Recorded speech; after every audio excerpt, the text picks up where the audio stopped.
warm welcome to my channel, Growth Impactors. Right, so I'm here back again with one of the very interesting case studies today. Okay, so let me start with this case study. Okay, there was this person named CD.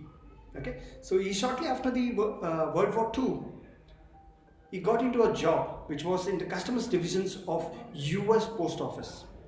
He loved his job very so much, so passionately, but after 5 long years, he was like dissatisfied with his job because of the confinement on his regular hours and the low pay and also the seniority, some systems which were narrowing down his success or in his career growth, right? So he got an idea at this point of time, like he wanted to start his own business, right? So he knew he had already learned about a great deal about how to become a successful importer.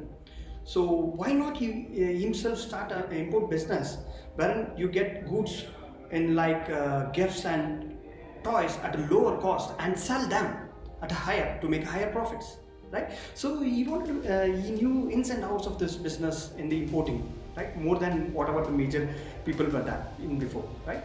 So it's been 10 long years now since CD has decided that he want to get to do a business for himself. But today he's still working in the customs office. Why, friends? Why?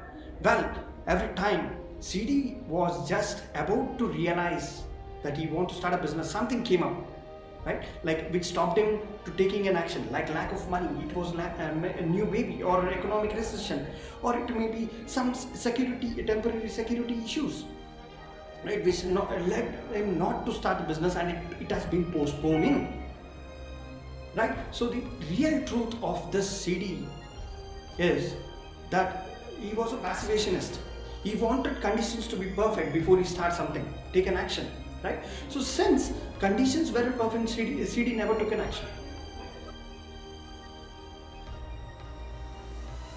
The two learnings which I got from this is two things to do to help you avoid a costly mistake of waiting for the conditions to be perfect before you act. The first one is the expect future obstacles and difficulties. Second, meet problems and obstacles as they arise.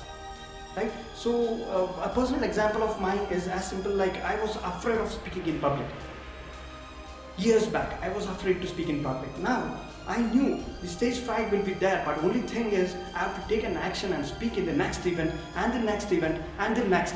That's how you grow better. A story of mine is like my manager asked me to give me a new assignment which was in new technologies which I was not ready to take up. But only thing what I knew was he had given me the task and I have to do it. So that's how I started the task.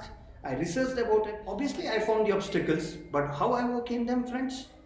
I took help from guidance from senior people, the leadership. That's how you grow forward, you feel forward, right? So finally I want to end up, friends, with this quote, like what I'm covering in one liner is to fight fear, take an action. To fight fear, take an action. Thank you, friends.